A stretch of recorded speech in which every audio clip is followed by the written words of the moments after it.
Hello friends, welcome again learning life blog and shorts में। मैं अच्छी हूँ। आई होप आप लोग भी सभी अच्छे होंगे। आज हम हिंदी का एक टॉपिक करने जा रहे हैं। हिंदी वर्णों के उच्चारण स्थान यानी कि बोलने का तरीका, अक्षरों को, ठीक है, या वर्णों को। पहला है उच्चारण स्थान, वर्ण एवं वर्ण ध्वनि के नाम, ठीक है।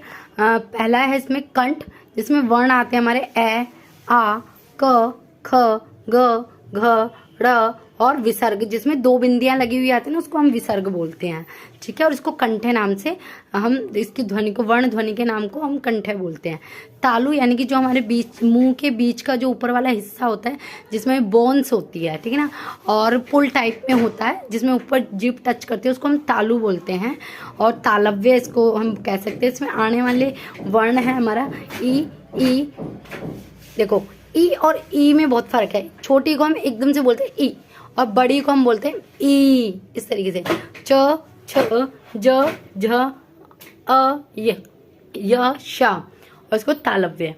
नेक्स्ट हमारा मूर्धन्य। मूर्धन्य यानी कि जो हमारे ऊपर वाले दांत है, दांत से ऊपर वाले जो हमारे जिसमें मसूड़े में जो लगे हुए दांत हैं, वहाँ जब जीभ टच करती है तो उसे हम मूर्धन्य बोलते हैं, जिसमें हमें ऋषि आएगा। आप बोल के भी देख सकते हैं। मैंने जिस अकॉर्डिंग इलेबोरेशन किया है, यानी कि व्याख्या करी है शब्द की, उसके अकॉर्डिंग आप एक बार वर्ण को बोल के देखिए, आपको बिल्कुल वही महसूस होगा जो मैंने बताया, वो आप फील करेंगे।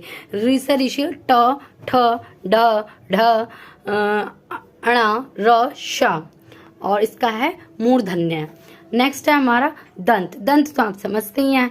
दंत यानी कि दांत, जिसको बोलते समय जीभ हमारी दांत से टच होती है, उसको हम दंत वर्ण कहते हैं, जिसमें त, थ, द, ध, न, ल, स और दंत ऐसे बोलते हैं। इसकी ध्वनि का नाम ओष्ठ है। ओष्ठ यानी कि हमारे होठ, यानी कि ओठ, ओठ भी बोलते हैं, होठ भी बोलते हैं, ओष्ठ भी बोलते हैं। इसके अंदर आने वाले वर्ण है हमारे उ, प, फ, ब, भ, म, ठीक है। और ओष्ठ इसकी ध्वनि का नाम है।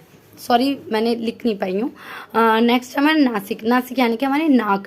कुछ वर्ण ऐसे होते हैं जिन्हें बोलते टाइम हमारे नाक से ध्वनि निकलती है, जैसे अंग, अंग, ई, ण, न, भ, एटसेट्रा। सॉरी, नासिक्य, ठीक है। ट्रा का मतलब होता है आदि, यानी कि इस तरह के वर्ण आदि, ठीक है। आई होप आपको ये टॉपिक अच्छे से समझ आया होगा। अगर आपको इस टॉपिक में कोई चीज़ समझनी है, आप कमेंट में भी मुझे बता सकते हैं, और हिंदी के इसी तरह के टॉपिक्स को जानने के लिए मुझे कमेंट कर सकते हैं, क्योंकि इस तरह के टॉपिक्स बहुत कम पढ़ाते हैं। क्योंकि देखो, स्कूल वगैरह में तो उतना टीचर इलेबोरेट नहीं कर पाती है, लेकिन ये गवर्नमेंट